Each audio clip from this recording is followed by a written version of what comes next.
उधर रूसी मीडिया ने दावा किया कि ज़ेलेंस्की खैरसोन को बाढ़ में डुबोने की साजिश रच रहे हैं। इस खतरनाक साजिश के तहत यूक्रेन रूस के कब्जे वाले डैम को मिसाइल अटैक कर ध्वस्त करने की फिराक में है। सितंबर के आखिरी हफ्ते में पुतिन ने खैरसोन समेत यूक्रेन के 4 इलाकों को रूस में मिला लिया था।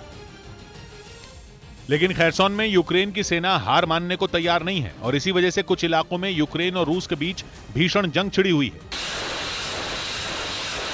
यूक्रेन का दावा है कि दक्षिणी खैरसोन में उसने रूसी सेना से कई इलाकों को छीन लिया है और कई मोर्चों पर नेटो देशों से मिले एक से बढ़कर एक हथियारों से रूस के सैनिकों पर जोरदार प्रहार कर रहा है। पश्चिमी मीडिया के मुताबिक यूक्रेन के ताकतवर हमलों से खैरसोन में रूसी सेना के पांव कटते जा रहे हैं। दावा तो ये तक किया जा रहा है कि आने वाले कुछ दिनों में खैरसोन पर एक बार फिर यूक्रेन का झंडा लहराएगा। लेकिन इन सबके बीच रूसी मीडिया ने यह दावा किया कि यूक्रेन खैरसोन को डुबोने की खतरनाक प्लानिंग कर रहा है।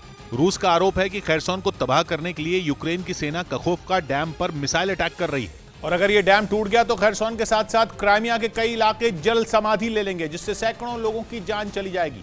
रूस का आरोप है कि पिछले दिनों डैम को यूक्रेन की सेना की तरफ से निशाना बनाया गया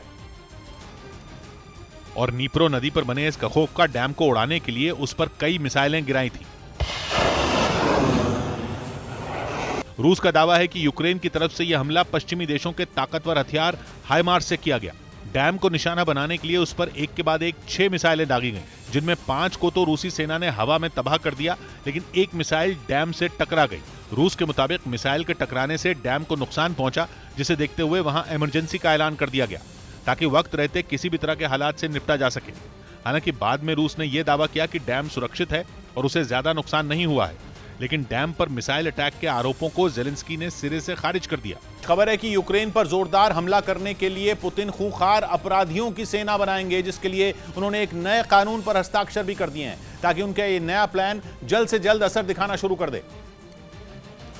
और यूक्रेन में जारी युद्ध में रूसी सेना जोरदार हमला कर ज़ेलेंस्की के सैनिकों को पीछे हटने पर मजबूर कर सके,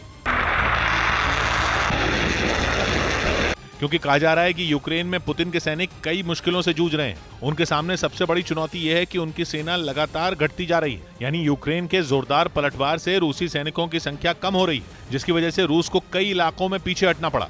ऐसे में न केवल रूस को भारी नुकसान हो रहा है, बल्कि उसके बचे हुए सैनिकों का मनोबल भी टूटता जा रहा है, जिसका मतलब है कि रूसी सेना यूक्रेन के कई इलाकों में पिछड़ती जा रही है। और इसी वजह से पुतिन ने अब रूस के उन अपराधियों को भी सेना में भर्ती कराने की तैयारी कर ली है जो हत्या समेत कई गंभीर अपराधों के दोषी हैं। और कहा जा रहा है कि इस तरह के खूंखार अपराधी भी अब ज़ेलेंस्की के सैनिकों को मौत के घाट उतारेंगे। हालांकि पुतिन के इस नए कानून के मुताबिक सेना में उन अपराधियों को शामिल नहीं किया जाएगा जो राजद्रोह और आतंकी गतिविधियों में शामिल थे। हाल ही में पुतिन ने इस बात की जानकारी दी थी कि रूसी सेना में 3 लाख आम नागरिकों को शामिल कराने के लक्ष्य को पूरा कर लिया गया है।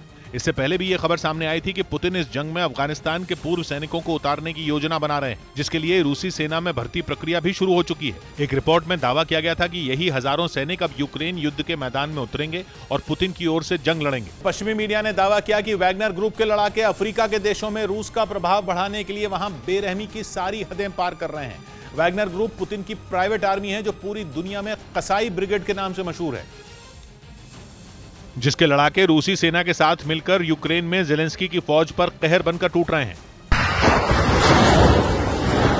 लेकिन अब पश्चिमी मीडिया का दावा है कि पुतिन का यह वैगनर ग्रुप अफ्रीका के कई देशों में रूस का प्रभाव बढ़ाने के लिए वहां क्रूरता की सारी हदें पार कर रहा है।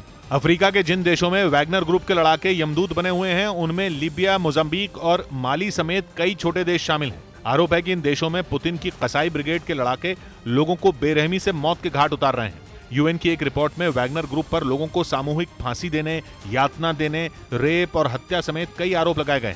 खबर तो यह भी है कि पुतिन अफ्रीका के इन देशों में सीक्रेट आर्मी तैयार कर रहे हैं और इसके लिए वो अफगानिस्तान की सेना छोड़ चुके सैनिकों की भर्ती कर रहे हैं।